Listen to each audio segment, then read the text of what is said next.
या अली मदद. Otherwise, Abu Ali, wise number 232. जमात खाने के अंदर अच्छी चीज लाओ, और अगर कोई आदमी ने अच्छी चीज नहीं लाई और किसी ने नादी ले ली और वो खाने के लायक नहीं, उसको फेंक दो. उसका गुनाह लाने वाले के सिर पे है. तुम्हारे पैसे जो हैं वो मौला के दरबार के अंदर हक हुए, मगर जो आदमी खराब चीज लाया है उसका गुनाह उसके ऊपर है. इसके अलावा मुखी कमरिया को इमाम की तरफ से फरमान है, और मुखी कमरिया नादी करने वाले को अपनी तरफ से अमर देते हैं कि अगर वो देखे कि जमात खाने की पाठ के ऊपर नादी करते करते उसको नजर आवे कि ये चीज खराब है, फेंक दो. लाने वाले के ऊपर उसका गुनाह है, उसको फेंक दो. नहीं होना चाहिए. और जो आदमी नादी ला दे उसको बहुत ध्यान रखना चाहिए. आज के टाइम पूरा हुआ है सवालों का, और बैठेंगे तो मुझे सवाल कल वापस कैसे बैठेंगे? कल रोजा है ना.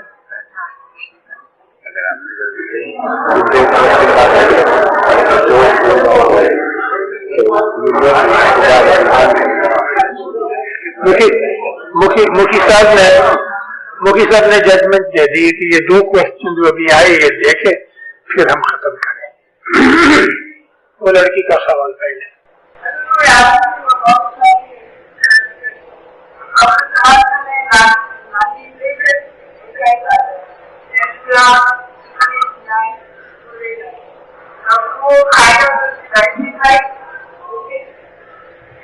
यानी शादी की है, मर्द नॉन इस्माइली है या औरत है, दोनों हिसाब में नादी जो है वो साथ मिलके खाई जाती, क्योंकि उसका रिज़्क उसके ऊपर है. लेकिन न्यास जुरा दूसरी चीज नहीं देनी चाहिए.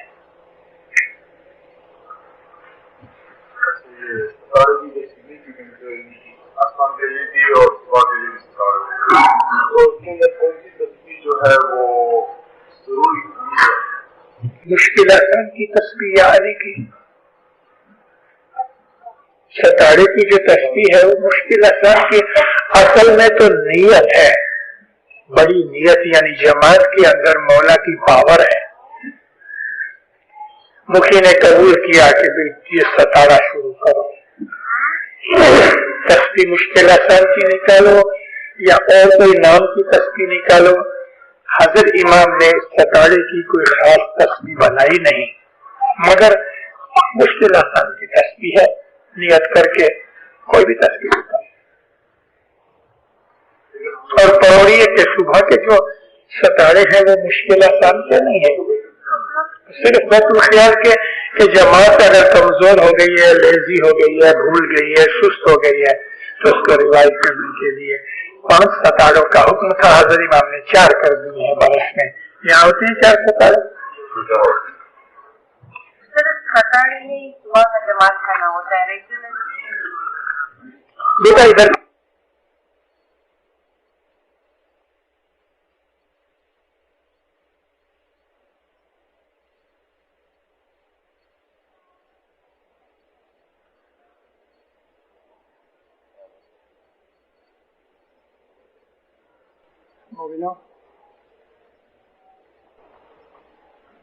आपके सामने बैतुल ख्याल के ऊपर मैं एक गिनान का तर्जुमा करता हूँ.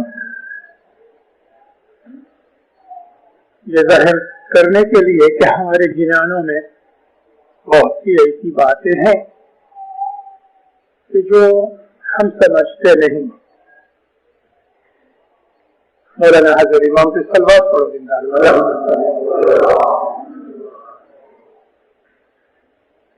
ये शमस का एक गिनान है. 2 गिनान है, एक छोटा है एक बड़ा है. इसके अंदर एक कहानी है. बुजुर्ग छोटी बच्चों को अदब सिखाने के लिए, उनका अखलाक और कैरेक्टर बिल्ड करने के लिए छोटी छोटी कहानियां सुनाते हैं, मिसालें देते हैं। अल्लाह ने भी ऐसा कुरान पाक के अंदर बहुत दफा छोटी छोटी कहानियां सुनाई हैं। 2-3 जगह अल्लाह ये फरमाता है कि मिसालें दे के समझाने के लिए अल्लाह को कोई शर्म नहीं। इसी तरह से हमारे पीरों ने बहुत सी ऐसी गिनाने के अंदर बातें की हैं जिनमें कहानियां हैं। मिसाल के तौर पे ये गिनान जुदा है। सरदिन का एक गिनान है, बिंद्रा रे वन मां सुख चरे गावन करी। बिंद्रा के जंगल में एक गाय चरती थी। चरनते चरनते गोरी सिंहले वक्त पड़ी। चरते चरते एक शेर मिल गया उसको, और शेर ने कहा मैं तुझे खा जाऊं। उसने कहा ठहर, मेरा छोटा बछड़ा है, मैं दूध पिला के आ जाऊं, फिर तू मुझे खा जाना। वो भागते भागते घर आई, बछड़े को कहा चल जल्दी दूध पी ले। क्या बात है, इतनी जल्दी कर रही हो माँ? कहती है मैं वचन दे के आई हूं। कहता मैं भी साथ चलता हूं। शेर ने दूर से देखा कि एक की जगह 2 आए, बहुत खुश हुआ। आके पूछा कि तुम जान देने के लिए आई हो? कहती क्या करूं, मैंने कौल इकरार किया है। कैसी छोटी सी कहानी है, सारा गिनानी इस कहानी से भरा है, लेकिन इसके अंदर बहुत अच्छी समझदारी की चीज है। आज मेरा ये टॉपिक नहीं, आज मैं आपको एक और कहानी सुनाता हूं। पेशमत कहते हैं कि एक शहर था, उस शहर में एक राजा था, एक उसकी रानी थी। उसके मिनिस्टर्स थे, एडमिनिस्ट्रेशन बहुत अच्छी थी, राजपाट अच्छी तरह चलता था, सलामती सुख था। राजा का एक मुर्शद था। एक दफा मुर्शद ने उसको बुलाया कि तुम दोनों मेरे पास आओ। इस दरमियान उनका एक छोटा बच्चा था। अब सोच में पड़े कि मुर्शिद ने 2 को कहा बच्चा कहाँ ले जाएं। आखिर इन्होंने बच्चे को घर पे छोड़ दिया और ये दोनों मियां बीवी मुर्शिद को मिलने के लिए चले।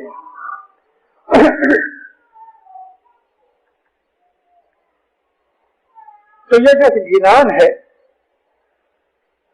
इस गिनान में बैतुल ख्याल की इबादत की बात है। जी प्रेम पाटन राजा मन शुद्ध,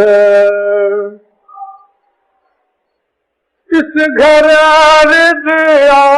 दे रानी प्रेमा पाटन राजा मन शुद्ध। आज मैं आपको एक चीज सिखाऊं। हज़रत इमाम ने फरमाया कि जो मिशनरी है वो जमात को इस तरह सिखाएं जैसे क्लास के अंदर मुल्ला उस्ताद सिखाता है। तो उस उस्ताद के हिसाब से मैं आपको एक चीज सिखाऊं। पीरों ने जो गिनानों के अंदर जो लफ्ज जहां रखा है बड़ा सोच समझ के रखा है। पहली चीज तो यह है कि आप वो लफ्ज को समझने की कोशिश करो। लफ्ज में बड़ी खूबी है, जैसा कि ये बात शहर का नाम दिया है पेशमत ने प्रेम पाटन। यहां प्रेम पाटन से मतलब खुदा की मोहब्बत का शहर, जिसके अंदर राजा मन शुद्ध कहते हैं प्योर को, ऐसा मन जिसमें कोई नापाकी नहीं, गुनाह नहीं, कोई बदमाशी नहीं, कोई बदी बुराई नहीं, ऐसा पाक मन, हृदय यानी हार्ट उसकी रानी, वो दोनों अपने इस राज के अंदर, मोहब्बत की दुनिया के अंदर हुकूमत करते हैं। किस घर रिज आद रानी राजा रानी बैठा माहौल मां। ये इतने सुकून से राज करते हैं कि कोई फिक्र, कोई चिंता नहीं। राजा रानी अपने महल में बैठे हैं और राज उनके 5 वजीर हैं, वो चला रहे हैं। राज करे प्रधान पंचवीर जी, यानी राजा को कोई तकलीफ नहीं। 5 वजीर उसके हुकूमत का कारोबार चला रहे हैं। ये बदन की बात है। वो मन जो पाक है, नेक मन है, जो आदमी के ख्याल नेक हैं। यहाँ कुछ डॉक्टर लोग साहिबान बैठे हैं, हमारे एडमिनिस्ट्रेटिव चेयरमैन डॉक्टर गुल हैं, डॉक्टर मिर्जा हैं, और भी कोई डॉक्टर हैं, डॉक्टर इधर मेहदी भी है। आप इनको पूछो कि जब इंसान को दिमाग के ऊपर कोई बोझ होता है, इरिटेशन होती है, फिक्र होती है, वरी कांस्टेंट होती है, तो उसके हार्ट के ऊपर ये चीज असर करती है। फिक्र के अंदर, चिंता के अंदर, या गुस्से के अंदर, या प्रेशर के अंदर हार्ट बीट बढ़ जाते हैं। और अगर कांस्टेंट इंसान वरी और बोझ के अंदर रहे तो आहिस्ता आहिस्ता उसका हार्ट कमजोर हो जाता है। इसी तरह से मुर्शिद ने कितने अच्छे तरीके से हमको कैसी अच्छी बात कही, कितनी छोटी सी बात में कितनी बड़ी बात बनाई कि जब इंसान के मन के अंदर कोई बदी नहीं, बुराई नहीं, तो उसका जो दिल होता है ना, हार्ट, वो भी अपनी अच्छी हालत में होता है। नेक आदमियों को अंदर राहत मिलती है। जो नेक आदमी हैं, खुदा के आबिद हैं, खुदा के आशिक हैं, जिंदारों, उनको ब्लड प्रेशर नहीं होता। और खसूसन सुबह की इबादत करने वाले को ब्लड प्रेशर नहीं होता। ये आपके अमेरिका के अंदर कितने ही ऐसे मेडिटेशन के हाउसेस बने हुए हैं, कितनी ही ऐसी संस्थाएं हैं, एसोसिएशन हैं, इंस्टीट्यूट से ग्रुप्स हैं कि जहां आपको वो मेडिटेशन करना सिखाते हैं और फिर आपको कहते हैं आपके हार्ट बीट कम हो जाएंगे, पल्स नीचे आ जाएगी, ब्लड प्रेशर नॉर्मल हो जाएगा। सच बात है, सच बात है। मगर हमारी इबादत जो है बैतुल ख्याल की, हमारा एम ये नहीं है कि हमारा हार्ट बीट नॉर्मल हो जाए या हमारा ब्लड प्रेशर नॉर्मल हो जाए, ये एम हमारा नहीं, मगर ये चीजें हमें मिलती हैं। तो पीर का कहना यह है कि जिस आदमी के अंदर खुदा की मोहब्बत है, उसका जो मन जो है, मन कहते हैं माइंड को, बिल्कुल अच्छा नेक है, उसमें कोई बदी बुराई नहीं। हसद करे तो क्या होगा? मन जलता रहेगा। हसद करने वाले को अच्छी तरह नींद नहीं आएगी। हसद करने वाला हमेशा इरिटेटिव रहता है, तो उस आदमी का हार्ट भी कमजोर हो जाता है। लेकिन जो नेक लोग हैं, जो खुदा के आबिद हैं उनके दिल के अंदर सुख शांति होती है, सुकून होता है, उनको हार्ट की ट्रबल भी नहीं होती। तो तिस घर हृदय दे रानी, ये जो हृदय है, हमारा हार्ट है, वो हमारे मन के साथ ताल्लुक रखता है, जैसे मियाँ बीवी का ताल्लुक है। अगर मियाँ बीमार पड़ गया तो बीवी बेचारी भी अफसोस में पड़ जाती है। अगर माइंड तकलीफ में आ गया तो हार्ट को भी तकलीफ है। तो इसके लिए पीर ने इन दोनों का ताल्लुक रखा है, और ये दोनों का ताल्लुक इबादत में बहुत काम आता है। मैं आपको सिखाऊंगा। तो फरमाया कि जहां सुख शांति है, खुदा की इबादत मोहब्बत है, माइंड प्योर है, उसका हार्ट भी ठीक है, तो बाकी के बदन की जो 5 सेंसेस है ना, देखना, सूंघना, चखना, ये 5 सेंसेस भी टॉप ग्रेड पे होती हैं। जिस आदमी का माइंड साफ है, उसमें कोई बदी बुराई नहीं, कोई उसके अंदर बेचैनी, चिंता, फिक्र, वरी कुछ नहीं, उसका हार्ट भी अच्छा है, तो उसके बदन की जो 5 सेंसेस हैं वो भी अच्छी है, तो सारे बदन के अंदर तंदुरुस्ती होती है। सुबह इबादत करने वाले अमूमन लोग तंदुरुस्त होते हैं। तो 5 प्रधान उसके मिनिस्टर बदन का राज चलाते हैं। इसमें मुर्शिद का हुक्म आया, ए हुक्मा आवियो वीरा गुरतनो। गुरु का हुक्म आया, हमें के मरवाए जी। मुर्शिद ने बुलाया तो रहा नहीं जा सकता, जाना पड़ेगा। हुक्म आवियो जन बेतनो, त्रिजो के मजवाए जी। मुर्शिद ने हुक्म भेजा, 2 जने मेरे पास आओ। तो तीसरा बच्चा था, वो कैसे ले जाए? भला 2 जन को मुर्शिद ने कैसे बुलाया? हमारी जब भी बोल लेने की मौला के हुजूर में तौफीक होती है,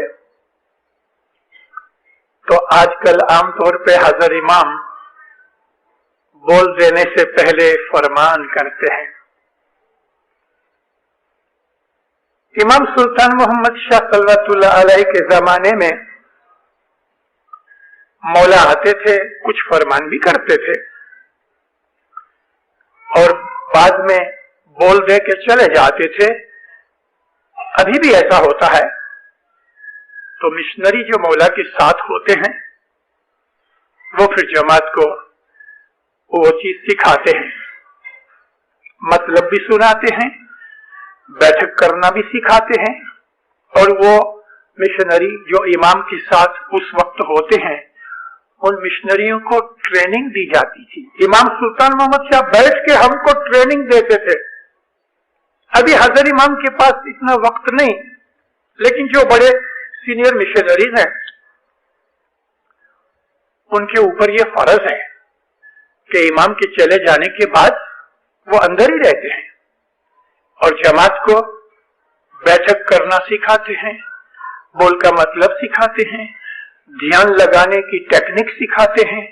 ये मिशनरियों के ऊपर फर्ज है।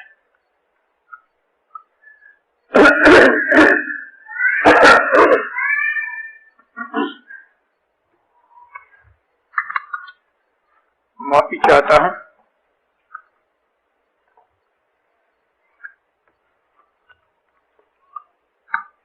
इबादत में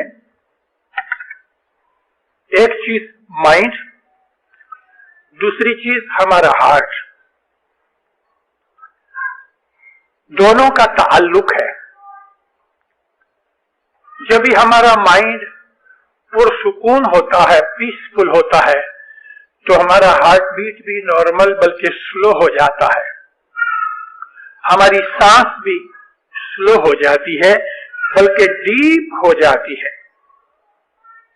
आप जब इबादत के ऊपर बैठो तो बैठने से पहले हजरत इमाम सामने बैठा है, जाहिर में बैठा है, इस तरह उसको समझ के आप दुआ मांगो। बत्तियां बंद हो गई हैं, आंखें बंद हैं, लेकिन आंखों को बिल्कुल ऊपर नीचे के दोनों लिड्स जो हैं क्लोज नहीं करना, थोड़ा खुला रखना। अगर दोनों लिड्स मिला डालोगे तो कुछ वक्त के बाद आंखें गहरी हो जाएंगी और नींद चढ़ जाएगी। मैं आपको अपनी खुद की जिंदगी में से 42 बरस का बैतुल ख्याल का एक्सपीरियंस बोल रहा हूं। तो दीनदारों 42 नहीं 47 इयर्स हुए मुझे। 47 बरस का एक्सपीरियंस कहता हूं और इमामों के हुजूर में सीख के कहता हूं। दोनों लिड्स मिलाना नहीं, आंखें इस तरह आहिस्ता से बंद करो, नीचे खुली रहे। प्रैक्टिस करनी पड़ेगी। बाद में एक और चीज जो पहले से कहनी चाहिए थी मुझे, मैं भूल गया, वो ये है कि आप इस तरह से बैठो कि आपकी जो पीठ है सीधी रहे। जहां तक बन सके दीवार का टेका न लो, सिवा के किसी को वर्टेब्रे की तकलीफ होवे, स्पाइनल कॉर्ड वीक होवे, बहुत बड़ी उम्र हो गई, बीमारी है, बन सके दीवार से हट जाओ, सीधे बैठो।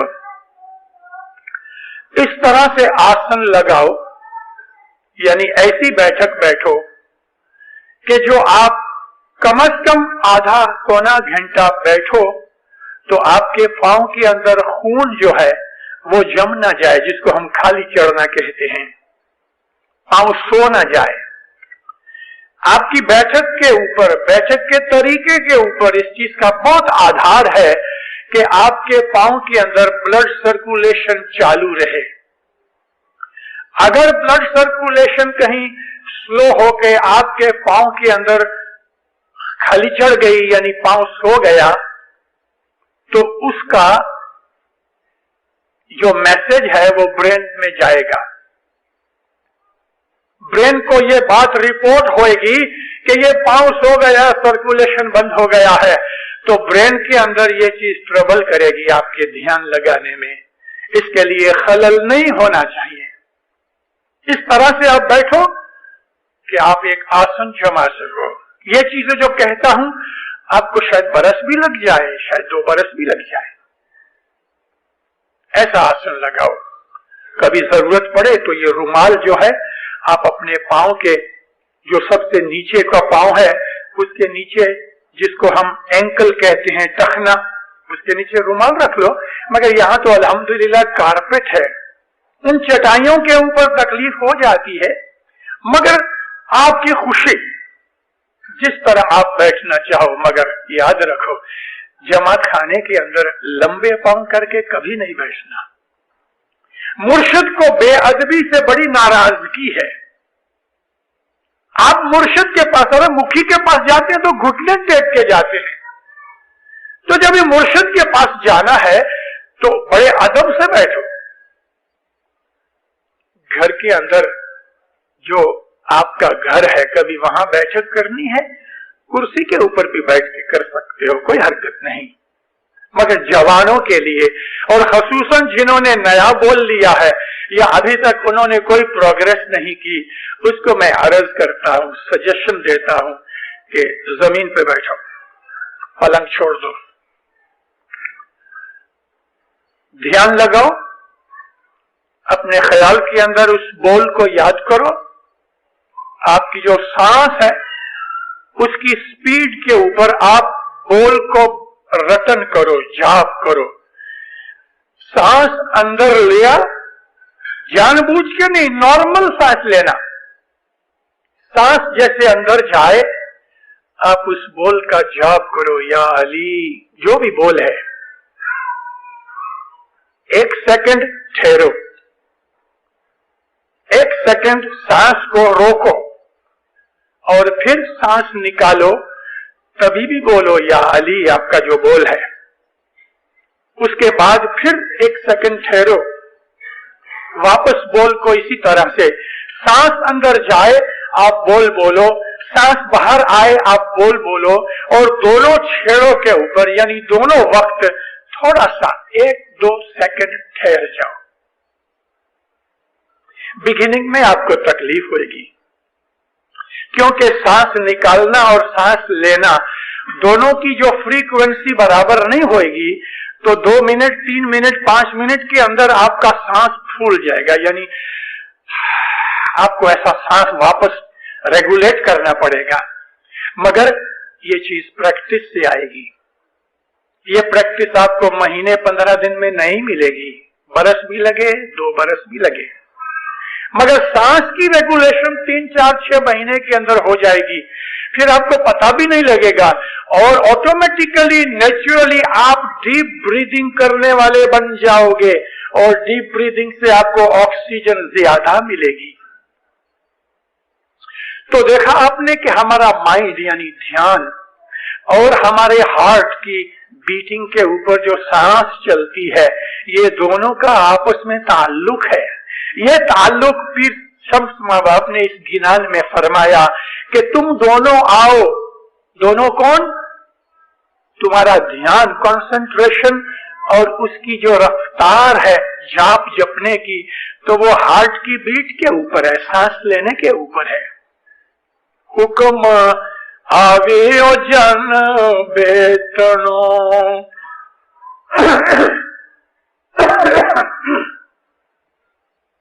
त्रीजो के मजवाए जी। तीसरा कौन? उस मियां बीवी का बच्चा।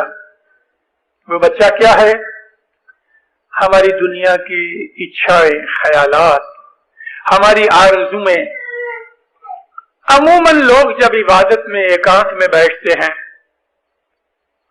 तो हमको दुनिया के ख्यालात पकड़ लेते हैं और उस वक्त ऐसे ख्यालात आते हैं, ऐसी ऐसी बातें सूझती हैं कि जो हमने कभी याद भी नहीं की, क्योंकि माइंड जो है रिलैक्स हो जाने से उसका टेप रिकॉर्डर शुरू हो जाता है।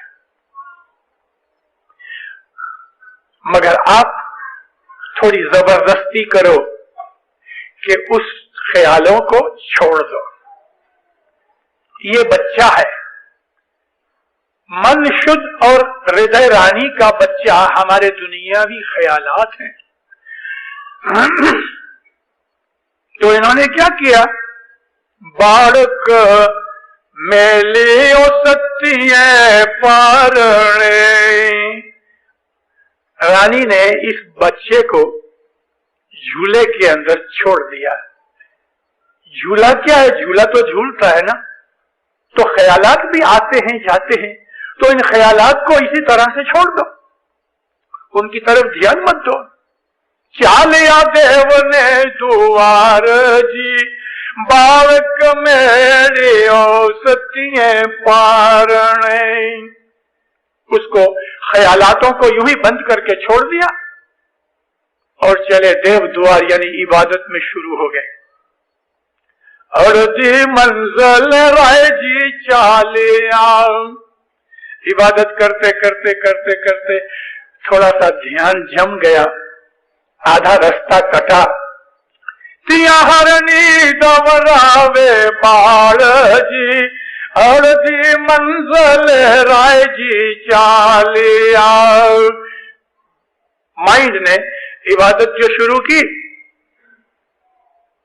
5, 10, 15, 20 मिनट बहुत अच्छे गए, रास्ता कटा और यकायक देखा रानी ने, तिया हरनी दवरावे बाड़ जी, बालक देखी ने भाई ने पानो चढ़ियो, एतिया रानी तजियो प्राण जी।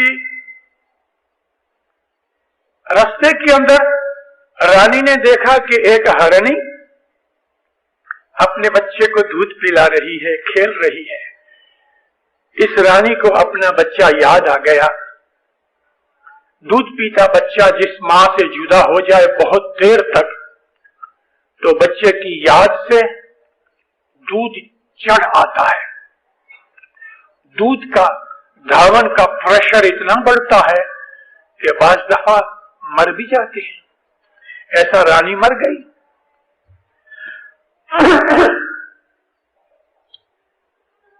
इबादत करते करते करते करते यह ख्याल आ गया, मैं तो फकीर का फकीर रहा, शिकागो के अंदर इतने बरस निकाले, कुछ जमा न कर सका, टैक्सी चलाता रहा, खीसे में कुछ न आया, डॉक्टर जुल ने बहुत पैसे बनाए।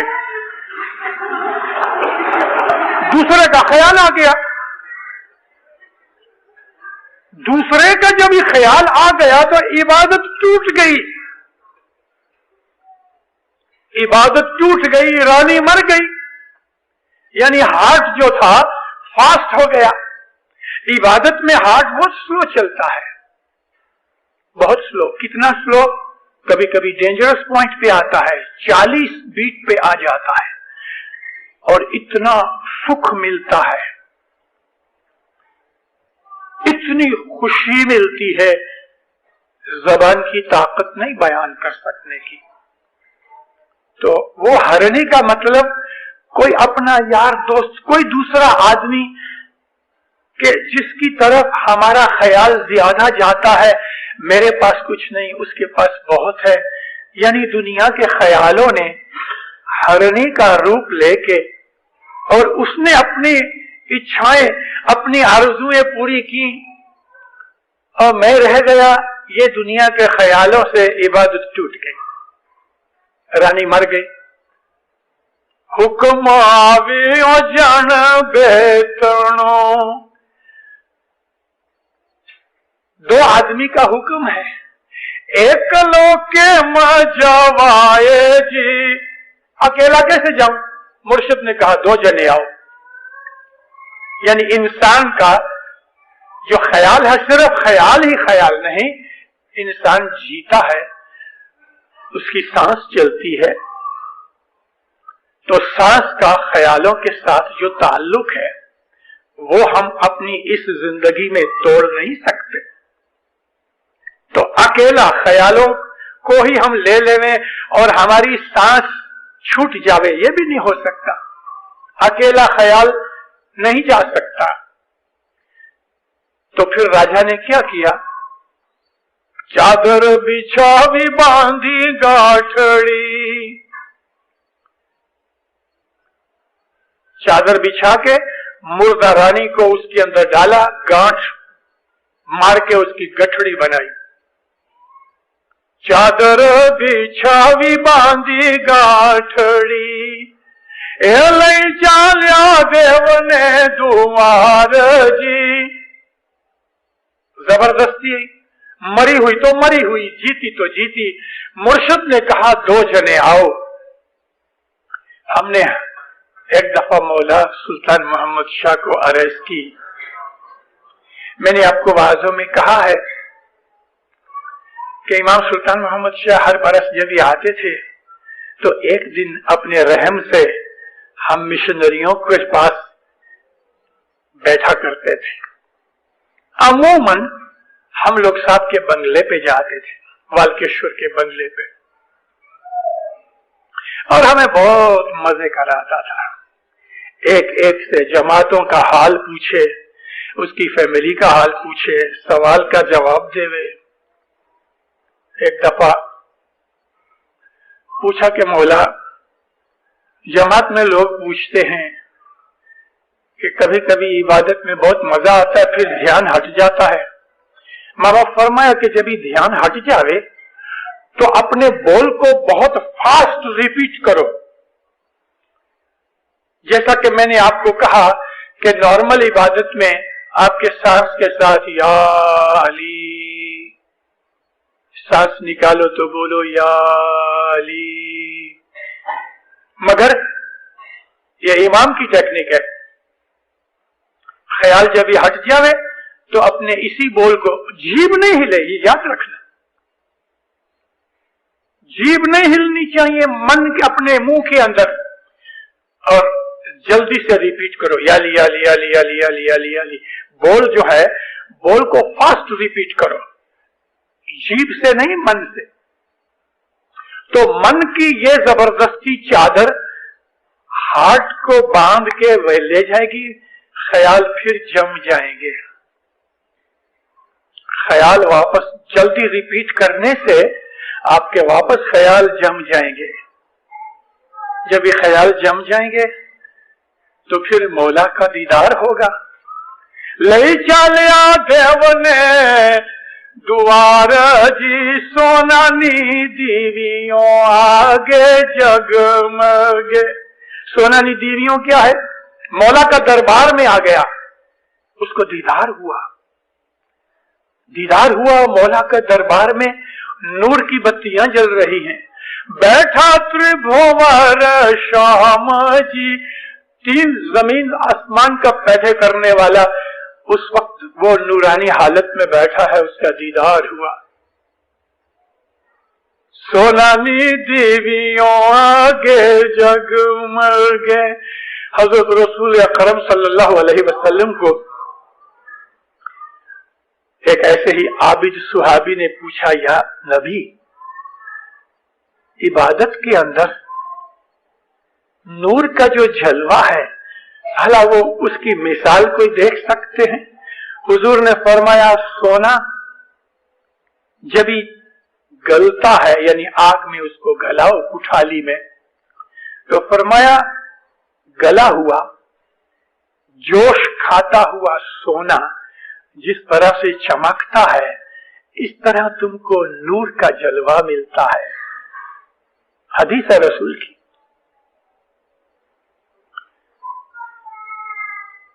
हमारे एक गिनान के अंदर ये हदीस का तर्जुमा है, मैं आपको सुनाऊंगा।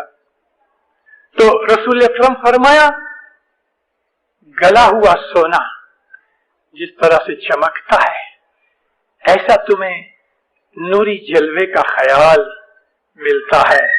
तो ये सोनानी दीवियों आगे जगमगे। बैठा त्रिभुवन शाम, जब ये मौला का दीदार हुआ तो उसने हमारी तमाम कमजोरियां खामियां मिटा डाली और रूहानी कुव्वत पैदा कर दी। उठो रे दे रानी अमी पियो।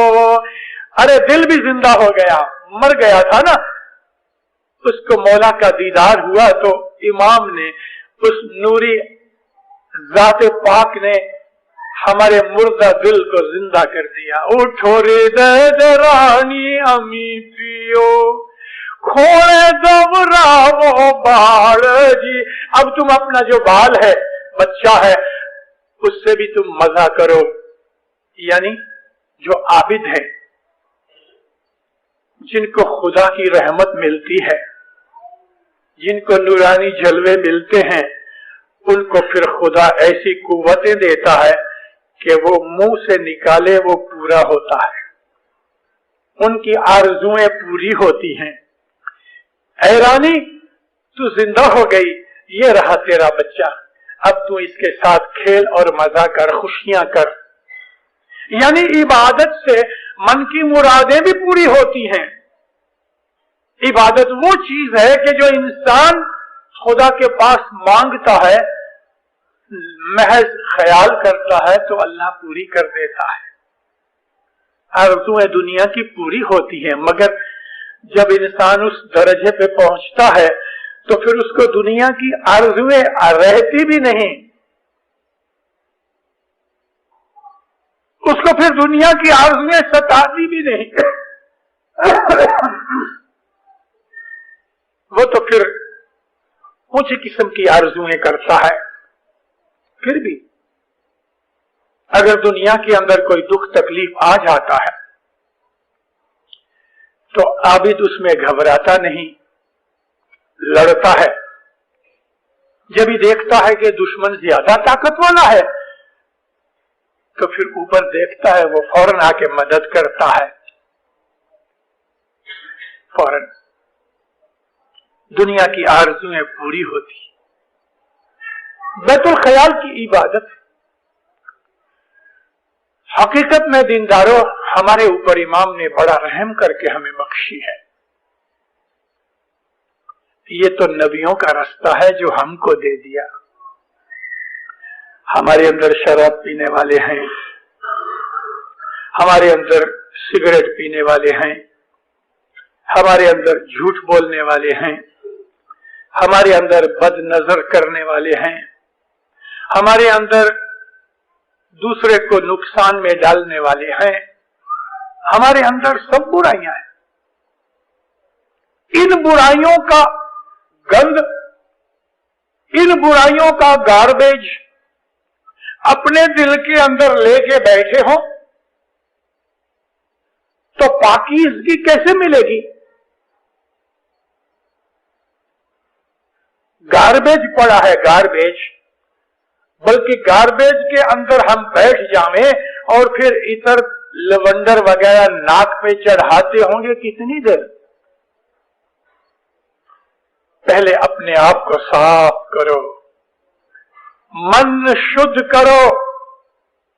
मन शुद्ध राजा जो है, जिसके अंदर कोई भी बदी बुराई नहीं आती, पाक दिल करो। हमारी इबादत में हमारे अमाल बहुत काम आते हैं। ये अमाल हैं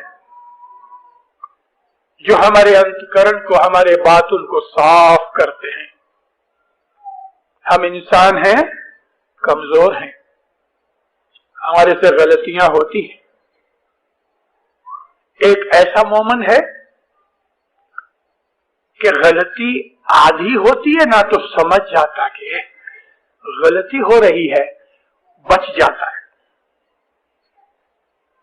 उससे छोटे दर्जे का जो मोमेंट है, वो गलती करके फौरन समझ जाता है कि गलती हुई। पहले दर्जे का मोमेंट, गलती शुरू होती है, आधे रास्ते में पता लग जाता है कि गलती हो रही है, तो वो बच जाता है। उससे जो छोटा मोमेंट है, वो गलती करने के बाद फौरन समझ जाता है, माफी मांग लेता है, मौला मेरी भूल हो गई। उससे छोटा ऐसा मोमेंट है कि उसको खुद को अपनी गलती का पता नहीं लगता, ताकि उसको कोई दूसरा मोमेंट ध्यान न खींचे, जैसे वाज, गिनान, फरमान, कोई तरीके से उसका ध्यान खींचा जाता है।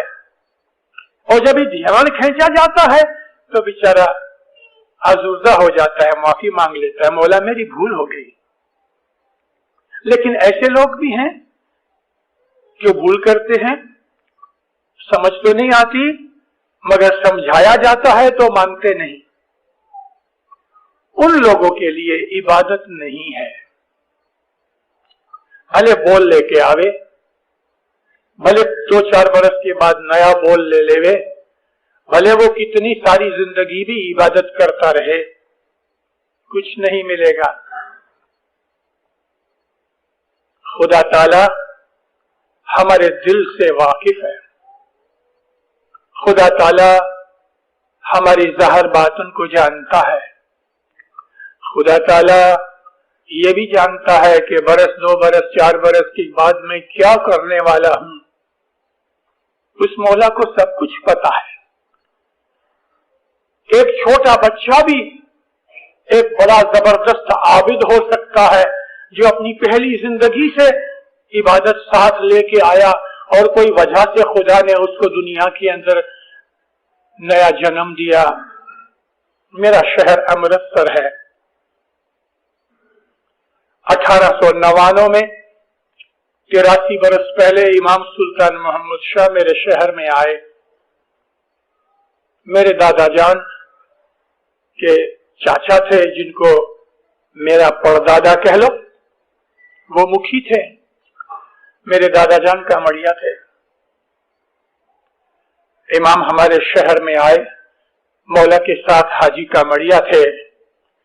1899 के अंदर सुल्तान मोहम्मद शाह की उम्र 22 बरस की थी। 77 में पैदा हुए। 22 बरस का मौला जवान था।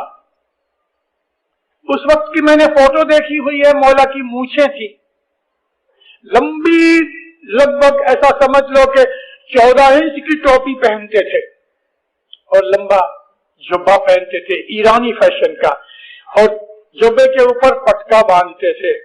इमाम सुल्तान मोहम्मद शाह की ऐसी एक फोटो और भी है, वो तकरीबन 25-26 बरस की उम्र की है।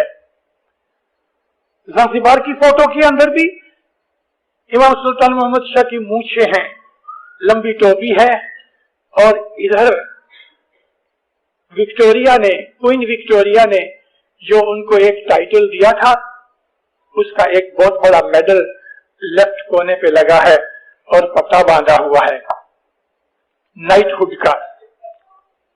तो इमाम सुल्तान मोहम्मद शाह आए उधर, हाजी कामड़िया साथ थे। कामड़िया हाजी नजर अली हसन अली शाह महबूब के जमाने से मौला के हुजूरी नौकर थे। हाजी कामड़िया बुजुर्ग थे, उम्र बड़ी थी। 1916 में हाजी कामड़िया, उनको रई का टाइटल दिया था बाद में इमाम सुल्तान मोहम्मद शाह ने। 1916 में तकरीबन 90 बरस की के 92 बरस की उम्र में गुजर गए। तो उस वक्त उनकी उम्र 75 साल के ऊपर थी। 1899 साल के ऊपर थी 1899 में। मौला दीदार दे के अपने तंबू में, दीदार तंबू में दिया, और बंगले के बाहर ही वो तंबू था। जमात उठ के चली गई, मौला तो अंदर चले गए थे। 12 बरस की एक लड़की, जब ये सब जमात चली गई तो वो बंगले के अंदर गई। बंगले में गई, हाजी कामड़िया मिले। कामड़िया साहब को याली की। कामड़िया ने पूछा, क्या बेटा, क्या बात है?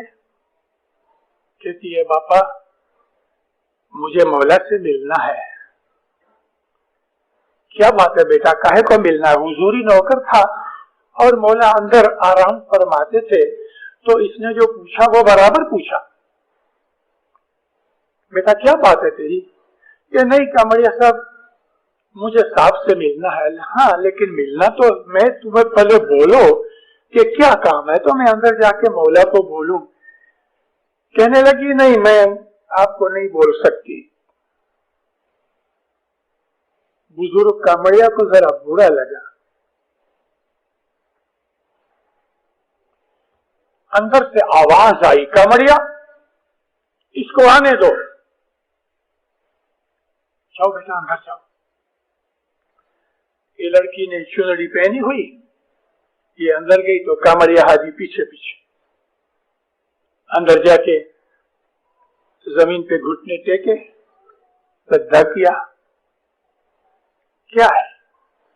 तो घूम के पीछे देखा कि कामड़िया साहब खड़े हैं। तो मौला ने कहा, कामड़िया तुम बाहर जाओ। हाजी कामड़िया को बहुत बुरा लगा। हसन अली शाह माँ बाप, अली शाह माँ बाप, सुल्तान मोहम्मद शाह माँ बाप, 3 जामे से वो इमाम की नौकरी करता आया। कोई चीज ऐसी नहीं कि जो इसको खबर नहीं। और दुनिया भर में इमाम सुल्तान मोहम्मद शाह 22 बरस के थे, ये 77-78 बरस की उम्र का। 3 पीढ़ियां देखी हुई। जब ही इमाम ने देखा कि 12 बरस की एक लड़की की वजह से मौला ने मेरे को बाहर निकाल दिया। हाजी कामड़िया बाहर स्टूल पड़ा था, उसके ऊपर बैठ के आंखें बंद की और रोने लगा। इतनी बड़ी दाढ़ी थी उसकी। अब इस लड़की को अपने रूहानी पिता के साथ जो कुछ भी कामकाज था, वो कामकाज किया, बैतुल ख्याल का काम था। लड़की तो चली गई। हाजी कामड़िया को पता भी नहीं लगा कि लड़की कब चली गई। अंदर से इमाम ने आवाज लगाई तो पहली आवाज सुनी नहीं, क्योंकि ये तो अपने दिल के अंदर दुख महसूस करके रो रहा था। हो सकता है मौला ने दूसरी आवाज दी या नहीं दी, लेकिन मौला खुद उठ के जब बाहर आए तो स्टूल के ऊपर हाजी कामड़िया दीवार के साथ टेक लगा के रो रहे थे। कामड़िया हाजी चमक के दबक के खड़ा हो गया। अब ये इतनी जल्दी मौला सामने था, आंसू पूछ न सका, दाढ़ी में से टपकने लगे। हाजी कामड़िया तुम रो रहे हो? जब ऐसा कहा, प्रेम से पूछा कि रो रहे हो, तो दिल और भी भर आया और रोने लगा। मौला चले गए, ये रो रहा। वापस आए, अंदर बुलाया। क्या बात है हाजी कामड़िया? कहते खुदावन 3 पीढ़ी से तेरी सेवा करता हूं, कभी ऐसा नहीं हुआ एक 12 बरस की लड़की वो कुछ पूछने आई है, ऐसी कौन सी बात थी मुझको बाहर निकाल दिया? ऐसा यानी हाजी कामड़िया को फखर आया। देखो कामड़िया हाजी, वो इबादत की बात थी, अमा वो लड़की उस दर्जे के ऊपर है कि तुझे और 100 बरस चाहिए उधर पहुंचने के लिए। हाजी कामड़िया ठंडा हो गया। आबिद था, खिदमत गुजार था, नेक था, पारसा था, बहुत अच्छा शख्स था। जब इमाम के मुंह से सुना कि उस लड़की का ये दर्जा है कि तेरे को 100 बरस और चाहिए पहुंचने के लिए, मौला के पांव पे गिर के मुआफी मांगी। मोमिनो हमें कुछ पता नहीं कौन किस दर्जे पे है। इबादत के दर्जे इमाम के सिवा कोई नहीं जानता। हाँ, जो उस दर्जे के लोग होते हैं वो एक दूसरे को ढूंढ लेते हैं। इबादत के दर्जे जो है इमाम की बख्शीश है, और उसकी बख्शीश के लिए हमें इमाम के पास आजिज़ी करनी चाहिए। बैतुल ख्याल की इबादत, दीनदारों, मैंने आपके सामने अर्ज की कि 47 बरस से इस जंगल की खाक छान रहा हूं। मुझे कोई तरीके का फख्र नहीं, मैं अभी भी बहुत पीछे हूं। जहां पहुंचना चाहता हूं वो बहुत दूर है, मगर मेरी आपको अर्ज है, और खास तौर पे आपकी जमात में 80% आदमी जवान बच्चे हैं, बहुतों के पास बोल है। मोमिनो, आप लोग बहुत खुश नसीब हो। मौला ने आपको जो बख्शिशें की हुई हैं, हाजिर इमाम ने इमामत की गादी पे बैठ के अमूमन जो बोल देने शुरू किए, सुल्तान मोहम्मद शाह के जमाने और इस हाजिर इमाम के जमाने को, दोनों को मैं देखता हूं तो ये इमाम ने बड़ी बख्शिशें की हैं। सुल्तान मोहम्मद शाह के हुजूर में जो पहला नवा आता था, उसको जो दर्जे की चीज मिलती थी, उसको 3 या 4 मुलाकातों के बाद कोई चीज मिलती थी। अरे हाजिर इमाम ने कई आदमियों को शुरू में पहले ही लेसन में वो 3-3, 4-4 मुलाकातों के 20, 25, 40 बरस की इबादत वालों को जो चीजें मिलती थी, वो चीजें आपको पहले वक्त देता है। मालिक है, जितना चाहे खजाना लुटा देवे, दम मारने की जगह नहीं। मगर मैं उसकी बख्शिश की आपको जिक्र कर रहा हूं कि उसने कितना रहम किया है कि आपको 4-5 क्लासेस पहले से ही पास करके ऊपर चढ़ा देता है, और हम हैं कि खराटे मार रहे हैं, सोए हैं। हमें अपनी इबादत का शौक नहीं, और इबादत शौक के बगैर नहीं मिलती। एक भूखा आदमी किस मोहब्बत से खाना खाता है, एक प्यासा आदमी किस प्यार के साथ पानी पीता है, और पीने के बाद उसको कैसी खुशी और सुकून मिलता है। ऐसी खुशी और सुकून, ऐसी तलब इंग्लिश में क्रेविंग कहते हैं, और ये लफ्ज क्रेविंग हज़रत इमाम के फरमान में है कि तुमको क्रेविंग होनी चाहिए, इबादत का शौक होना चाहिए। हजरत यहया नबी जिनको इंग्लिश वाले ये क्रिश्चियन लोग जॉन दी बैप्टिस्ट कहते हैं ना, उनका नाम याह्या था। याह्या नबी ने ईसा नबी को नबूवत के लिए कहा और जॉर्डन नदी में ले गए और वहां उनको बैप्टाइज किया। याह्या नबी बहुत रोते थे। हमारे पीरों के अंदर याह्या नबी की तरह रोने वाले, रोने का मतलब आजिज़ी करने वाले, हाथ जोड़ के अपने गुनाहों को हमेशा याद करने वाले गुरपीर हसन कबीर दीन थे। गुरपीर हसन कबीर दीन की जितनी भी बेनतियां हैं उसमें यही है, मैं गुनहगार हूं। हालांकि तमाम पीरी यौमों में से सबसे ज्यादा उसकी इबादत थी। 40 लाख बरस की बंदगी गुरपीर हसन कबीर दीन ने जमात को दे दी, फिर भी यही कहता रहा, पुण्या पूरा नहीं हूं, मैं अधूरा हूं, गुनहगार हूं, धूड़ी खाक हूं, तेरा गुलाम हूं, तेरा दास हूं। आप पढ़ो उसकी बेनतियां पीर हसन कबीर दीन की। तो याह्या नबी भी बहुत रोते थे।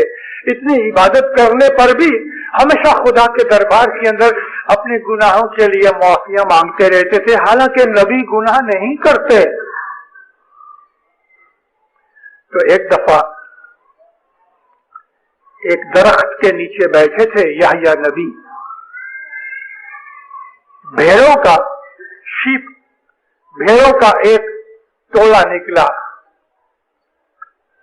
सामने एक नदी थी, इस तरफ से भेड़ें आ रही थी, प्यासी थी, पानी पीने के लिए नदी की तरफ जा रही थी और उनको दूर से पानी नजर आ रहा था।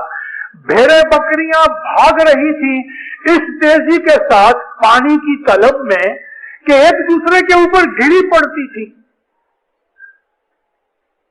याह्या नबी ने आंखें खोली, खड़े हो गए, हाथ उठा के कहते हैं, ऐ मौला, इन भेड़ों बकरियों को जिस तरह पानी की तलब है, मुझे ऐसी तलब दे तेरी इबादत की।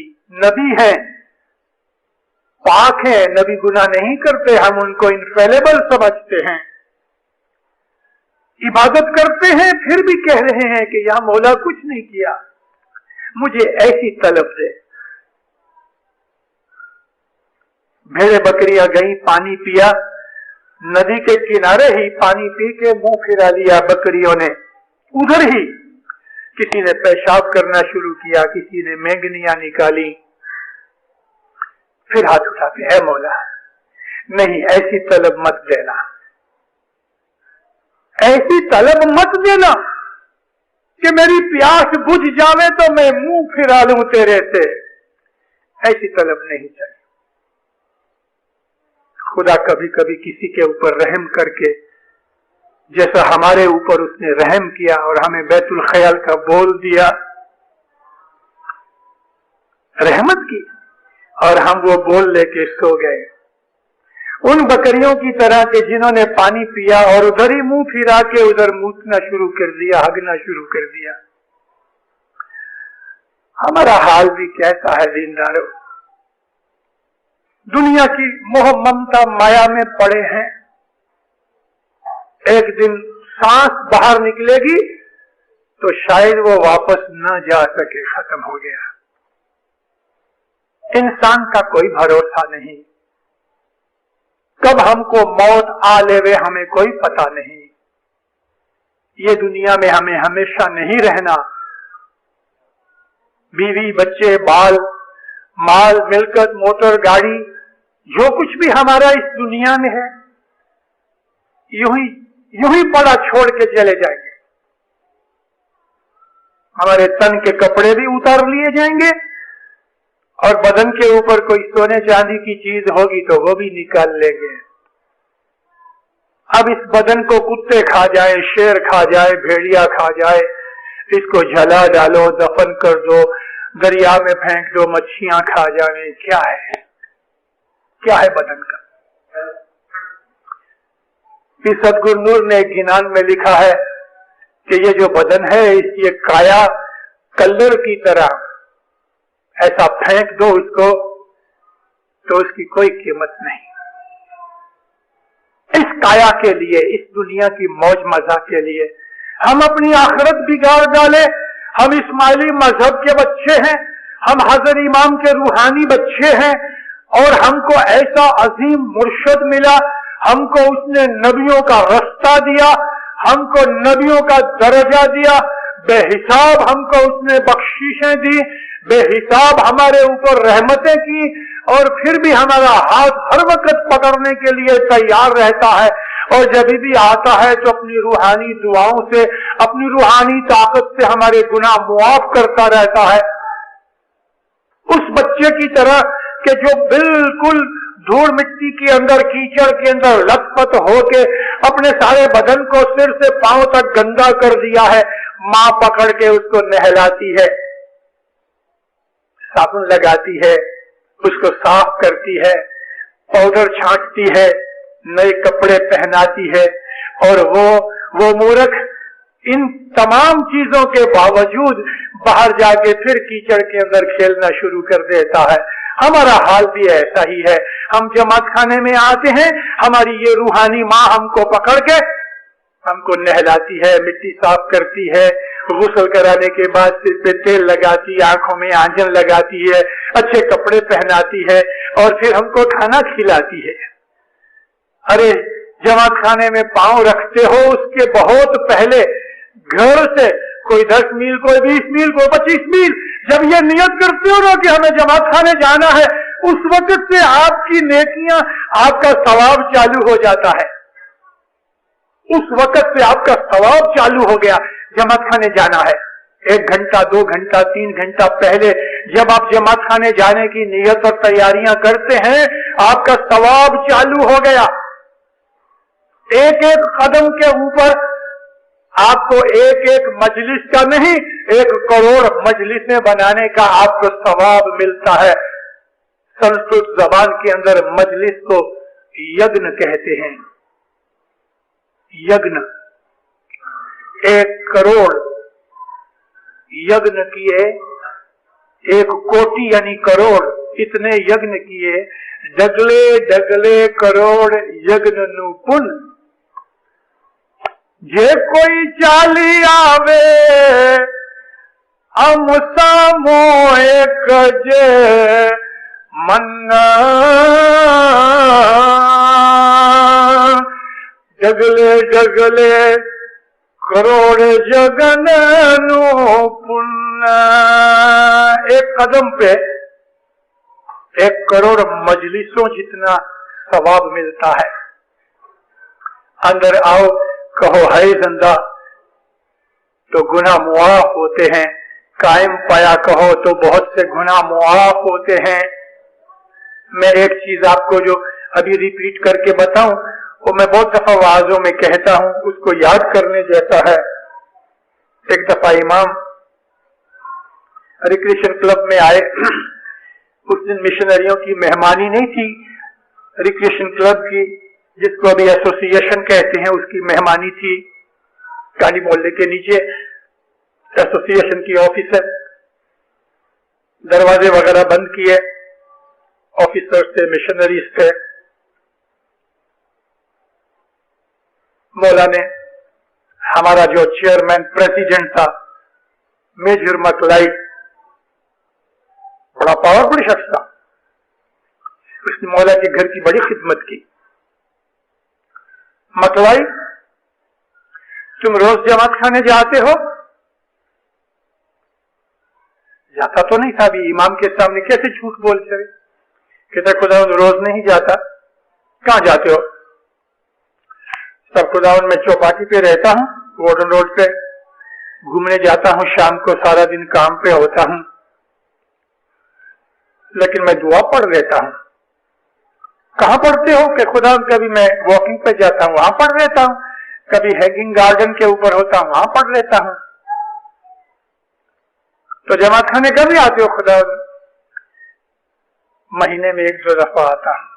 देखो तुम तो मिशनरियों के प्रेसिडेंट हो, तुम जमात खाने नहीं आओगे तो लोगों को हम क्या कह सके? गर्दन नीची हो गई। देखो मतलाई, जब तुम दुआ पढ़ते हो मुझे याद करते हो, मैं तुम्हारे से दूर नहीं, मगर जब तुम मुझे याद करते हो तो मैं तुम्हारे सामने खड़ा हो जाता हूं। फिर तुम मेरे लिए क्या करते हो? मकला चुप। अगर तुम मेरे घर पे आओ, यानी जमात खाने आओ, तो दरवाजे के ऊपर मेरे एक हाथ में रुमाल है, एक हाथ में पानी का प्याला है। जब तुम आके कहते हो हाय जिंदा, तो मैं रुमाल से तुम्हारा मुंह साफ करता, यानी धूल मिट्टी लगी हुई है जो मुंह में गिर्द लगी है, रुमाल से वो साफ करता हूं। ये धूल मिट्टी कौन सी? गुनाहों की। फिर मैं प्याले से मैं तुम्हारा मुंह धोता हूं वो पानी से, यानी तुमको सवाब देता हूं, बख्शिशें देता हूं, रहमतें देता हूं। अब तुम बताओ, तुम हैंगिंग गार्डन के ऊपर दुआ पढ़ो तो वहां तो मैं ये रुमाल और प्याला लेके तुम्हारे पास नहीं आऊंगा। मेरे घर पे आओगे तो मैं तुम्हारे गुनाह मुआफ करूंगा और तुम्हें नहला के पाक करूंगा। खुदा मेरी भूल होगी। ये घर के अंदर बेहिसाब बरकतें हैं, हमको लेना नहीं आती। खासूसन बैतुल ख्याल वालों के लिए तो दीनदारों बहुत मुश्किल चीजें हैं। मैं जानता हूं दुनिया के अंदर हमें रोजी कमानी है, सच है, हमें शादी भी करनी है क्योंकि हमारे ऊपर फर्ज डाल दिया, शादी के बगैर अपने मजहब में रहना मना है। रसूल पाक फरमाया कि जिसने शादी नहीं की और वो गुजर गया, मैं उसकी शिफायत नहीं करूंगा अल्लाह के हुजूर में। और ये भी फरमाया है कि जिसने शादी नहीं की उसका ईमान आधा है। निकाह को निस्फुल ईमान कहा, निकाह निस्फुल ईमान, निकाह करना आधा ईमान है। तो शादी करेंगे, बाल बच्चों के लिए हमें रिज़्क कमाना पड़ेगा। ये सब चीजें जो दुख और तकलीफ में डालने वाली हैं, जो आबिद होते हैं वो इन तमाम चीजों को इबादत बना डालते हैं। रोजी कमाना इबादत, बाल बच्चे पालना इबादत, खाना खाना इबादत, आराम करना इबादत। मौलाना सुल्तान से फरमाया, मेरा मोमन रात को मुझे याद करके सोता है, मैं सारी रात उसके पलंग की चौकी करता हूं। जिस तरह एक बच्चा मां की गोद में सोया होता है, अम्मा वो मेरी गोद में सोया होता है। सुबह तक जब वो उठता है वो मेरी पनाह में है। इमाम के साथ हमारा ताल्लुक मोहब्बत से बांधा हुआ है। वही चीज थी कि मोहब्बत की दुनिया के अंदर शुद्ध मन वाला, साफ दिल वाला राजा जिसकी रिज़े रानी है, उसकी आरज़ुएं भी मौला पूरी करता है अगर उसने इबादत की और इमाम का दर्शन दीदार किया। उस आदमी के लिए दीन दुनिया की आरज़ुएं पूरी करने के लिए इमाम बजाते खुद बैठा है। दिल तो चाहता है कि आपको सुबह तक मैं वाज करूं, इतने ख्यालात मेरे दिमाग में जमा हो चुके हैं और वो जोर करते हैं एक के पीछे निकलने के लिए, लेकिन मैंने आपको काफी कुछ बताया और भी मैं आपको वाज़ सुनाऊंगा। मौलाना हज़रत इमाम सल्लल्लाहु अलैहि वो हमारे नजदीक बैठा है, हमारे पास। वो कभी दूर नहीं है, कभी नहीं, लेकिन हम कभी कभी दुनिया के अंदर फंस के ना उसको दूर समझ लेते हैं। वो हमारे पास है। और मौलाना हज़रत इमाम की ऐसी कई एक बातें हैं। मैं आपको एक छोटी सी एक बात सुनाऊं। एक ऑफिसर को हज़रत इमाम ने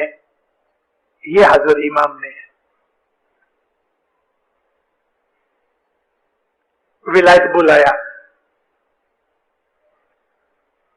इस आदमी को ऐसा शौक हुआ कि मैं स्टीमर से जाऊं। बहुत बरसों से स्टीमर में नहीं बैठा। इसने टिकट इस तरह से कटवाई कि जावे स्टीमर में, आवे प्लेन में। बंबई से स्टीमर उठी, पहला स्टेशन उसका एडन हुआ। और आपको पता है एडन साउथ यमन में है, और वो लोग साउथ यमन वाले, नॉर्थ और साउथ यमन है ना, तो साउथ यमन वाले जो हैं वो सोशलिस्ट गवर्नमेंट है, कम्युनिस्टों के साथ मिले हुए हैं। हमको उसके साथ कोई मतलब नहीं। स्टीमर एडन पे ठहरी। एडन में अपनी 100-125 की जमात थी, जो अभी घट के 50-60 रह गई है। जमात खाना है एक छोटी सी गली के अंदर। इस ऑफिसर को इतना जरूर पता कि यहां अपना जमात खाना है, जमात है, मगर एड्रेस नहीं। तो स्टीमर पता लगाया तो बोले इधर 6 घंटे ठहरती है, तो ये नीचे उतरा।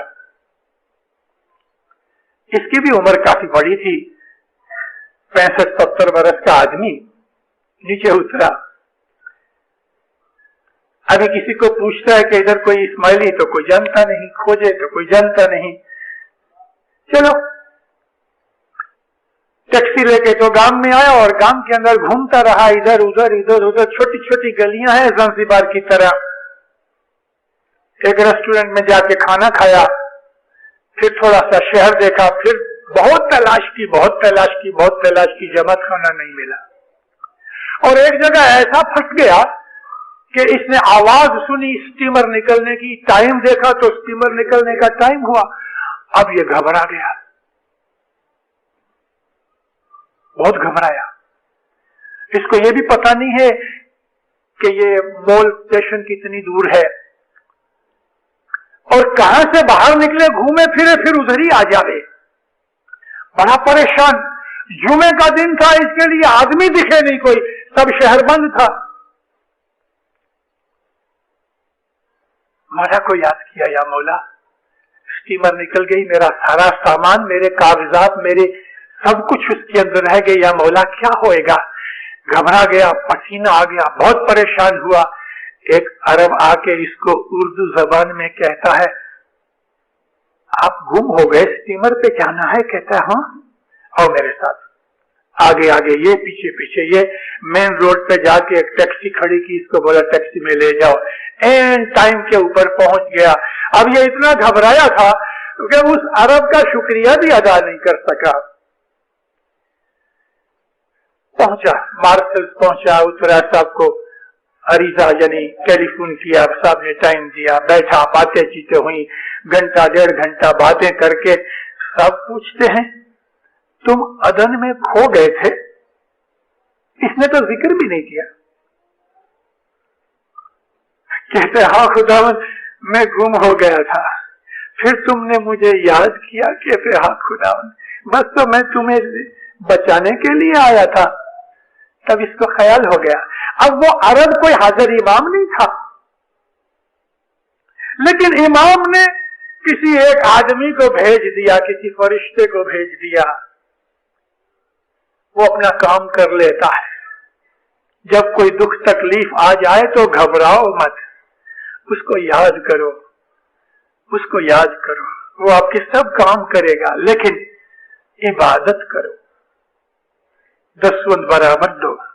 दसवंत के बगैर नूर तक नहीं पहुंच सकोगे। 3 वक्त की दुआ ठीक नहीं होगी, इबादत में ध्यान नहीं लगेगा।